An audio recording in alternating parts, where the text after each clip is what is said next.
Zhurma e makinerive kumbon në fabrikën e Berat Mustafës në rrethinën e Gjilanit, ku prodhohen vaj ushqimor dhe pije freskuese.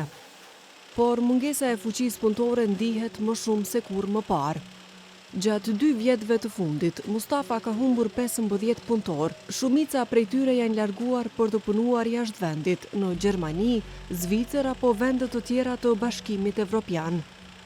Ai thekson se të larguarit nuk kanë qenë punëtor të zakonshëm, por punonjës të kualifikuar, në të cilët kompania ka investuar ndjeshëm. Kishme një konkurs për 2 teknolog dhe nuk kemi pas asnjë të lajmëruar. Dhe kjo ka filluar të na shqetësojë se domethënë po futemi definitivisht në një krizë globale të punëtorëve të profesional. Tash me marrë një punëtor i cili ka qenë në këto kompani dhe ta pozicionojnë dhe të trajnojnë në pozitat tjera ku ishte kërkesa për të zëvendësuar ai punëtori i cili iki për shkoj për Gjermani.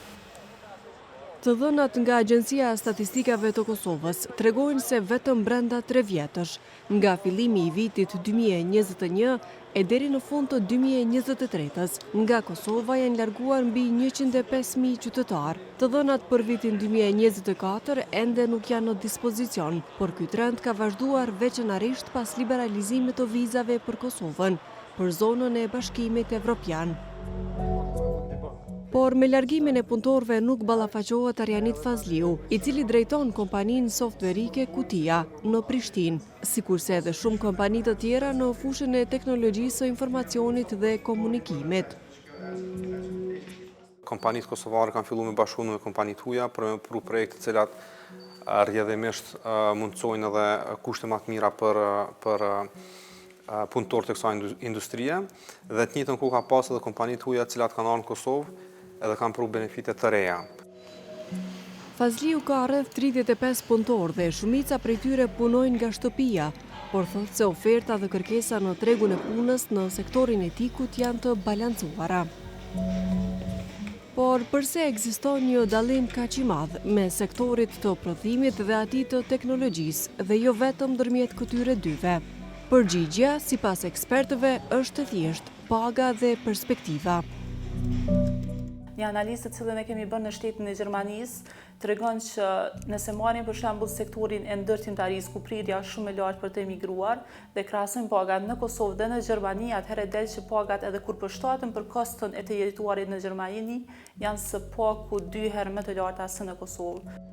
Por ky dallim në pagë nuk është aq i theksuar në sektorin e tikut. Kryesisht ofrojnë pagat të cilat janë më të larta, pra janë më konkurruese, nuk janë të bazuar vetëm në tregun lokal të punës, pra ka shumë persona të cilët punojnë në këtë sektor, por që ofrojnë shërbime për kompani të ndryshme ndërkombëtare, gjë që bën sektorin të jetë më atraktiv. Berat Mustafa thotë se në kompaninë e tij, paga mesatare është nga 700 deri në 800 euro neto, ndërsa sipas Arjanit Fazliut, paga mesatare në kompanitë e tikut është 2 herë më e lartë. Si e ka trajtuar qeveria problemin e ikjes së punëtorëve nga Kosova? Nga qeveria në detyre Kosovës kanë thënë se gjatë 4 vjetëve kanë mbështetur me grante bizneset me potencial prodhues, kanë subvencionuar kredi investuese, kanë subvencionuar rritjen e pagave për punëtorët dhe pagat për të punësuarit e rinj përmes platformës Superpuna. Por ekzekutivi e sheh më ndryshe se kaq zgjidhjen afatgjate përballë trendit të emigrimit. Ne besojmë që zgjidhja afatgjate dhe e qëndrueshme është lidhja e arsimit me tregun e punës, të cilën po e jetësojmë si qeveri e që është thelbësore. Kosova ka një fuqi punëtore të re, të shkathët dhe shumë gjuhëshe, të cilën po e mbështesim dhe përkrahim.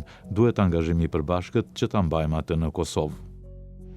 Por prodhuesin Mustafa, zgjidhja në të ardhmen mund të qëndrojë te punëtorët e huaj.